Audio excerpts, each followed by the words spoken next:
Hi there, this is Nova. Welcome to the Singer Featherweight Tip of the Month. I want to visit with you this month about a little bit about your thread and about threading your machine. Good quality thread is always recommended. I carry Superior Masterpiece thread. I believe it is an excellent thread. It is a very low length thread, and of course anytime you have less length on the thread, there's going to be less length that gets in your machine, and it's going to cause less wear and tear on your machine and its parts. So thread has a nap that's spelled N-A-P. It's just like corduroy has a nap or carpeting has a nap.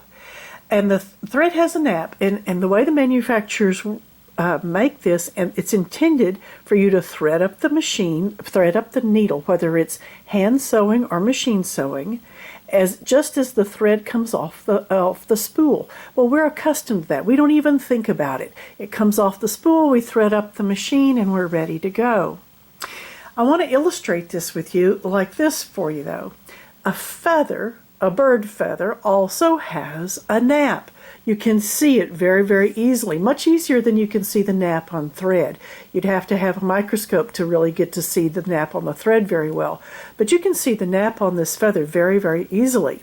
So I want you to imagine that the feather is my thread, and I'm going to thread it up, and I've got a washer here, and that is the eye of my needle.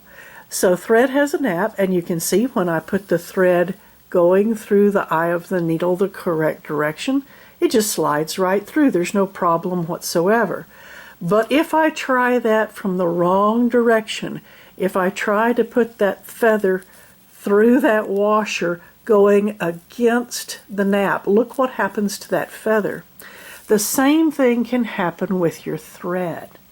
So when we're threading up the machine normally like this off of a spool, that's not a problem.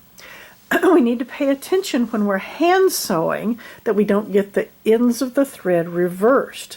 It's a good idea to take your needle and go ahead and thread up your needle and then cut your thread and not the end that you've cut, and keep that straight. If you have extreme difficulty threading the needle, you may have gotten the ends reversed. You may have accidentally reversed which end was the end coming off the spool and which end that you cut. So give that a try. Try turning it around if you're just having a terrible time threading your needle. But here's where we really get into trouble, and I want you to think about this with me.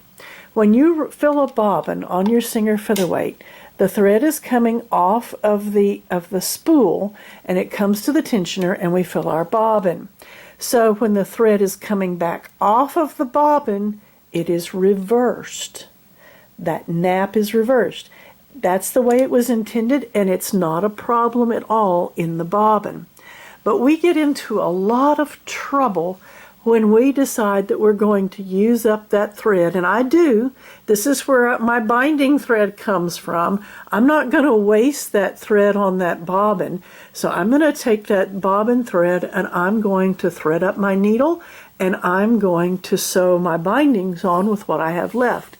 When I do that, I have to remember that it's reversed.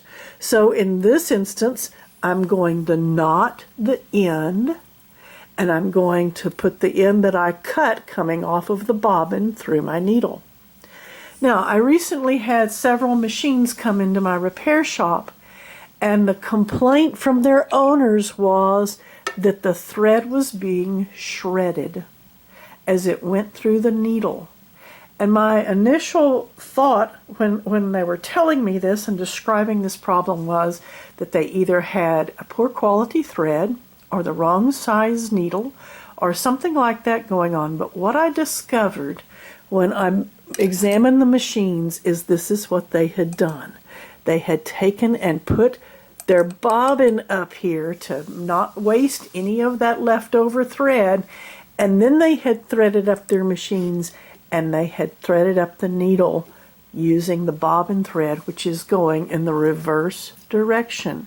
So in this instance, again, instead of the thread going through the eye of the needle as it was designed and smoothly going through, it was doing this through the needle, and that's why it was shredding the thread. So just something for you to keep in mind.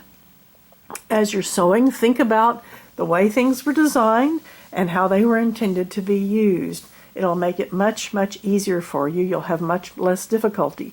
Your thread won't get shredded, and your thread will glide smoothly through your fabric. If you're sewing by hand, it'll be much, much easier for you.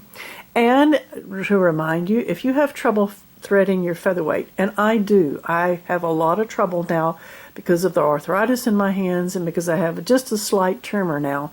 I have trouble threading that needle. This needle threader it's a machine needle threader, and it is a tremendous help to get that needle threaded. I hope that you have a great beginning of this year, and I hope to see you soon. Happy stitching.